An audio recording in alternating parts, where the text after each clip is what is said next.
Boubacar yow bu weesoo président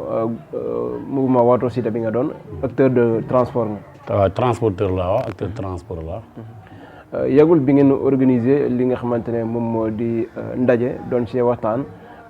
jëm ci li nga xam ne moo di mbirum modernisation ak digitalisation jëm ci li nga xam ne moo di mbirum transport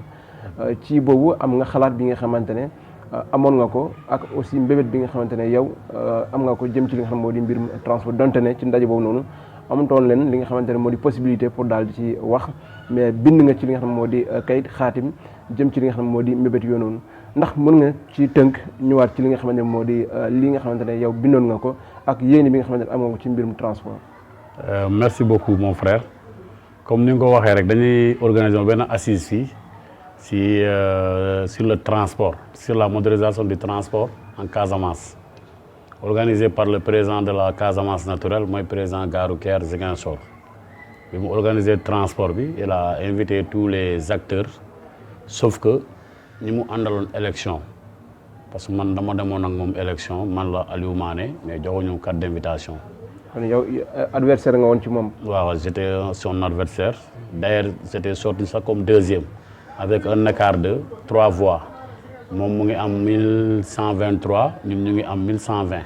avec notre coalition Manko Liggéey Manko transport daal dañuy dem ak moom élection ñoom ñoo nekkoon deuxième quoi. mais initiative bi ñu ngi koy rafetlu bu baax ci modernisation bi parce que li mu wax c'est très important mais tamit dafa am ay yu jiitu quoi ay préoccupations yoo xam ne moom la garage bi solo d'abord avant ngay moderniser quoi. d'accord woor del na fa invité yi d'ailleurs j'ai vu un frère la Maguette Gueye moo nekkoon parrain bi moom auto école la yor fi quoi invité na benn élément mairie le chargé du transport plus les autres autorités administratives quoi mais ñooñu ñëw nañu ñu wuyu ñu normal ñu waxtaan ak ñoom mais ñun étant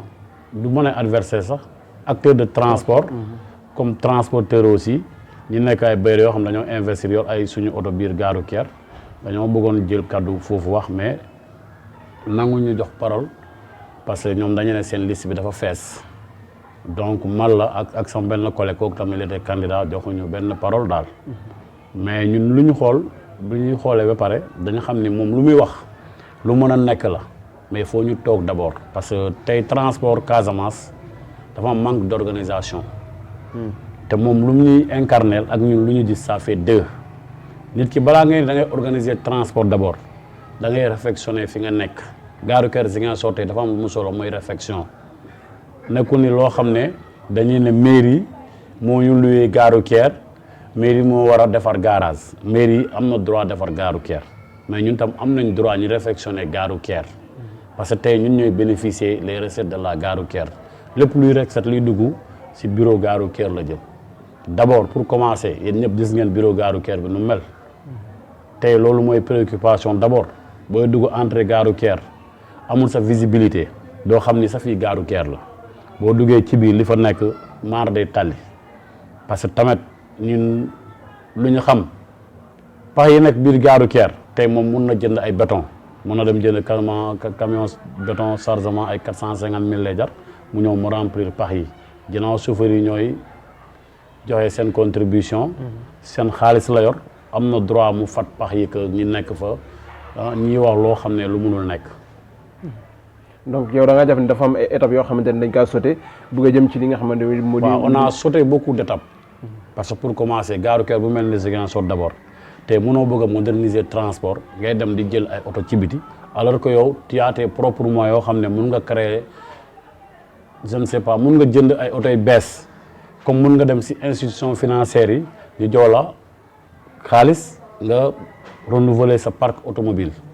parce que quand on parle de modernisation on parle aussi de renouvellement de parc automobile donc tey tu ne peux pas moderniser le transport sans renouveler le parc automobile ñun loolu lañ ko wax donc lu mu ñuy wax ak ñun lu ñuy wax bokkuñu xalaat parce que tey moom day jël ay oto ci biti oto jàmbur yi lañu yaakaar pour moderniser transport te ñun ñu gis ni que tey les recettes comme bénéfice là ñun mun nañ moderniser suñu transport sans l'aide de d'un bailleur daal. waaw. lan ngay waxee ay oto yu ñu jëlee ci biti maanaam oto yi nga xam ne dañuy ay particulier ñoo leen moom ay nit maanaam ay acteur de transport ñoo leen moom ñu ngi ñëw di gaare ci biir garage bi ñoom ngay wax ne ay oto yoo xam ne ci biti lañ leen waaw tey par exemple tey nii nekk ci biti su ma ne ci biti maanaam comme par exemple tey yow mun nga dëkk Dakar nga yor sa benn agence de voyage comme par exemple am na Oriental Transport dañoo yor seen bus yoo xam ne c'est des bus luxe yaa ngi comprendre nga dem ñëw fii ubbil leen ay horaire ñu fi yeb clients yi di leen yóbbu Dakar alors que moom bu jëloon initiative boobu tey mun na am oto boppam oto yoo xam ne gaaru keer moo koy moom yaa ngi comprendre gaaru keer bu ko moomee moom moo ñu gënal ko tey ñuy jël ay oto ci biti di leen indi fii Ziguinchor pour ne oto yooyu la ñuy jël pour moderniser transport ñëpp xam nañu c'est bien beau de le moderniser mais tamit am na loo xam ne comme par exemple tey sama frère yi yor 7 places yi yor Hyundai yooyu yeneen oto yi 7 places tey ñëpp xam nañu ak nu mu mënta mel ci transport lañ bokk parce que 21e siècle lañ nekk mais doo fi mënta wax rek 7 places yi def nañ seen jamono fii lu ko gars yi di waxee rek mbaam gàtt na mais si jur gi la bokk tey oto yi bees yi mën nañ ñëw mais ñooñu tam waruñu leen fàtte ñi beddi leen ber leen seen rang à part loolu ñun dañ koy ñaawlu te ñun fu ñu jëm si transport Ziguinchor moom franchement ñu ngi dem si ay problème yoo xam ne moom chauffeur yi dañuy gën a nekk si difficulté que ñu nekk si yeneen détails tey chauffeur yi liggéeyuñu pour te dire la vérité il y a beaucoup de problèmes dans le transport en Casamance te détails yooyu suñ ko réglé wul ñun duñ mën a avancer commençons d'abord par les syndicalistes ñun pour ñu nekk benn il faut syndicalistes yi nekk benn syndicalistes yi suñu jubóowul ñun ñu nekk si suuf duñu mën a jubóo même les présidents de gare routière la am na gare routière yoo xam ne te mën nañ toog a wax mais bokkuñu vision bokkuñu xalaat comprendre nga. mën nañ bokk benn affaire mais buñ demee bi aw finish rek ku nekk da ngay demal sa bopp à chaque fois loolu moo ñu sonal déggoo daal ci transport. effectivement pour ñu moderniser li nga xamante moo di transport bi rawatina mbirum digitalisation bi foog mu am kenn koo xamante ne xëy na ku xarañ la wala ku am expérience par rapport ak lu ñu mel ki ñu mën a dënk liggéey boobu noonu yéen ñaa ngi doon wax ne loolu aussi pour ñu def ko. il va falloir que mu am li nga xam ne moo di mbirum transparence da ngeen jàpp ne yëf yi leerul ci seen bopp wala ni ñu ko bëgg a doxalee moo leerul. non yëf yi digitalisation baax na trop mais li ñu ko laaj dafa yomb d'abord dafa am lu jiitu y a des préalables nañu présenter contrat bi mooy lan li nekk ci contrat bi dañu bëgg a xam moom juste il a un mandat de 5 ans ban contrat la signé ak waa ji quels sont les avantages de la gare routière lu ñu fay am ak ëllëg bu mu fa jógee. contrat bi kañ la ak kañ lay jeex yooyu lañ soxla mais suñu présenté wul contrat moom ñun on n'est pas d'accord de ça parce que moom dafa ne xaalis bi du ko jël ci chauffeur si du ko jël ci client du ko jël ci coxeur léegi ñun fan lay jëlee xaalis bi mu fayee bailleur bi alors que moom tey mun na jënd ay ordinateur boppam mu former ay nit jox leen ñu ñëw ñu installer leen gare routière ñu liggéey foofu lu ñuy wax état. c'est bien beau comme li ma la wax sànq rek il avait invité des autorités ne lii la bëgg moom lu mu bëgg la wax mais ñun en tant que acteur ñun on est tout à fait d'accord avec lui mais d'abord nañu présenter le contrat bi suñu présenter le contrat bi on n'est pas d'accord parce que garage bi moomu ko garage bi nekkul loo xam ne moom il est là pour éternellement moom il est là juste pour un mandat boobu bu jeexee moom day dem donc nañu présenter le contrat ñu xam lan moo nekk ci contrat bi ñu mën a dem ak moom ñu xam ni lii mooy avantage gare routière lii mooy avantage coxeur yi lii mooy avantage bailleur bi mais sans contrat sans dara mu bëgg a ñëw imposer ñu loo xam ne arrangé wuñu ñun on n'est pas d'accord avec ça. donc su ma la déggee ngay wax ni dafa mel ni comme moom ñi mu àndal ñoom kese la dem bëgg a liggéeyal li nga xamante ne moo di mbir mu jëm ci. ñooñu ñoo ko nekk di supporter nag ñi mu àndal ñoom la ñoo nekk contrat bi baax na. Nous aussi, on n'a pas dit le contraire, mais on veut qu'il nous présente d'abord le projet en tant que tel. Lan la waxante ak bailleur bi ndax moom moomul gare routière il est là pour une durée bien déterminée un mandat moo ko fi bay après le mandat moom mooy inconvénient bi te tout contrat ne doit pas se signer dans les couloirs contrat da ngay toog nga waxtaan ak ay nit ne lii mooy projet bi lii laa leen indil lii mooy gare routière lii la fi am intérêt gare routière lii la intérêt bailleur bi lii la ñun ñu xam ko pour ñu bañ a am détail suba parce que tôt ou tard bu fi jógee mënu fi signer contrat boo xam ne ça ne sera pas dans son mandat yaa ngi comprendre ça va nous poser des problèmes après. ngeen bëgg a jëm ci li nga xam ne moo di mbindum digitalisation est-ce que déjà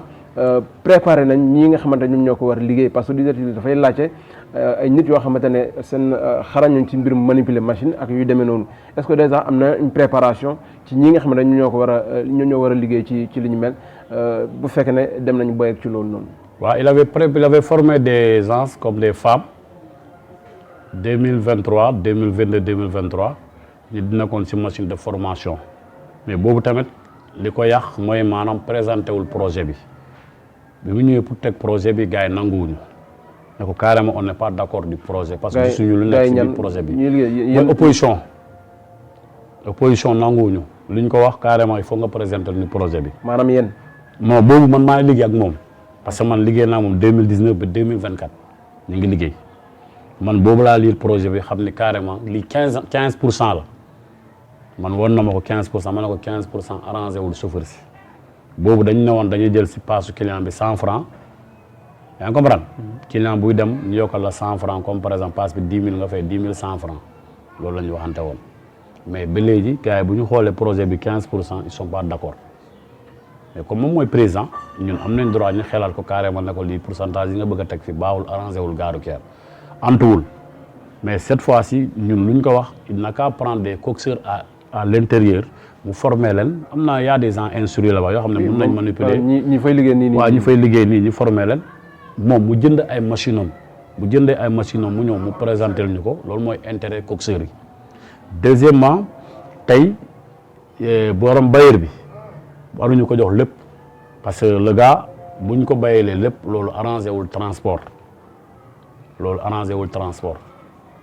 mënuñu ñëw rek jógee feneen ñëw ne lii laa bëgg a installé ñu jox ko lépp mu installé après mu ak moo 80% yi war nañu jox ay 20% wala 30% ñun duñ ko nangu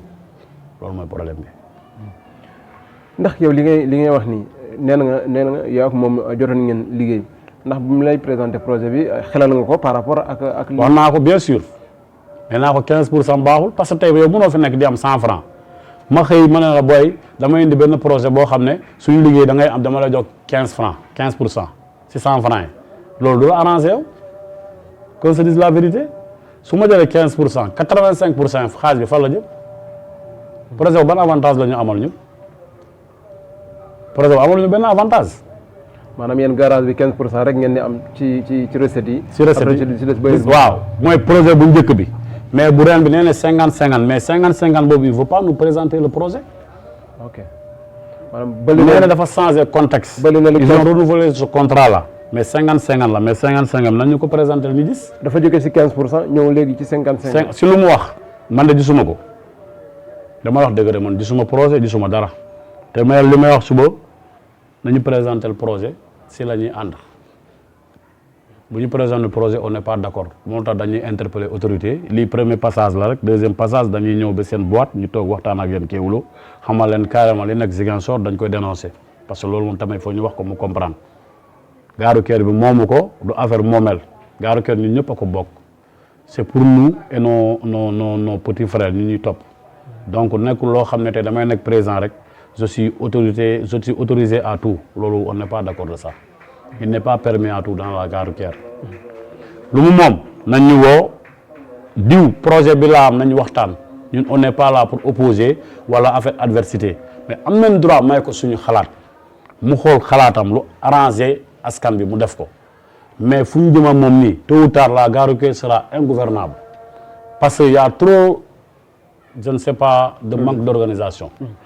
nee nga yéen contrôler li nga xam ne moo di modernisation bi contrôler na aussi digitalisation bi tey su leen convoqué woon ci li nga xam ne moo di ndaje maanaam ne léegi pare na pour déglu leen lan mooy doon li nga xam ne moo ngi leen koy xelal pour luy jëm ci yéen ñëpp kenn ku ne nga gis sa intérêt ci garage bi. suñu intérêt bi mooy maanaam tey suñu woowoon les préalables dañ koy ndaboon nañ uti suñu oto bopp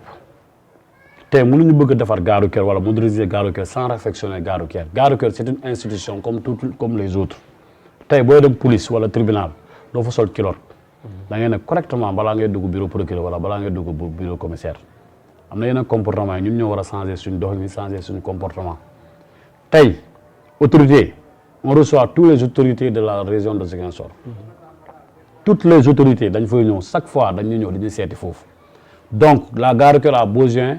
des lieux attrayants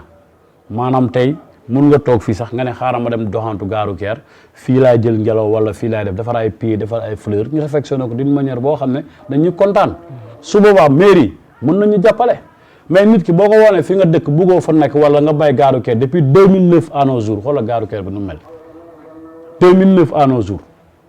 yow tu peux même pas parvenir à faire la réfection de la gare routière léegi nga ne modernisation lan ngay moderniser modernisation na ngay wax ni damay moderniser lan mooy modernisation ñun lu ñu sonal transport nga ñëw di utiliser français je vais moderniser le transport je vais digitaliser et cetera kooku soo jóg fa li tëb ak dal xamuñu lan ngay wax sax lan mooy modernisation transport tey am na yenn yére yi boo ko solee autorité du la recevoir yow xam nga si dara c'est pas la peine ma la koy wax donc ñun ñooy changer suñu doxalin ñu organiser wu ñu nekk benn grand li nga bëgg c'est très beau mais defal ñun lii ak lii ak lii ñun ci loolu la ñu ànd. maanaam yow li ngay wax ni cadre bi maanaam cadre de vie bi fii ci biir. gare routière bi ak suñu comportement la ñu war a changer tey ñu dem ci institution financière yi ñu jàppale ñu tey mënoo renouveler parking bi sans mënoo moderniser sans faire le renouvellement du parking automobile loolu c'est impossible loolu mënul nekk. te du Ziguinchor rek moo fi nekk comme gare routière yow yaa ngi dugg gare routière partout dans le Sénégal mais tey ñun gare routière Ziguinchor on est entouré par la sous-région Guinée Conakry Guinée kii nu mu tudd Gambie Guinée Bissau ñoom yëpp am nañ départ biir gare routière Ziguinchor donc ñun nekkuñu gare routière bu ndaw lépp lu ñu soxla war nañ ko mën a am suñu biir gare routière si kaw moom mu ànd si président bi ànd si mun nañ ko am biir gare routière loolu la. alors yaa ngi doon wax ne yéen seen taxawaay mooy li jëm ci li nga xam ne moo di modernisation bi digitalisation bi aussi d'accord ngeen mais bëgg ngeen képp koo xamante yaa ngi liggéey ci biir garage bi nga gis ci li nga xam ne moo di sa bopp rawatina contrat bi aussi mu teg ko ci kaw table bi yéen ñëpp kenn ko ne nga teg ci sa bët ba mu leer ci seen bopp yi donc nga am taxawaay boo xamante ne taxawaay boobu noonu ngeen am tey mu mel ni dafa am ñenn ñoo xamante ne comprendre nañ ñeneen ñu comprendre nañ nga am occasion jàkkaarloo ak ñoom ñi nga xamante ne yéen a bokk foofu nu liggéey bi mais aussi képp koo xamante ne mu ngi lay déglu ma bàyyi la nga jaaxal ak ñoom wax leen exactement yow lan mooy sa mbébét ak lan nga bëgg ñu comprendre par rapport ak garage bi. ok damay wax sama frère coxeur yi dama leen di expliquer pour ñuy xam ne ñun on n'est pas contre de personne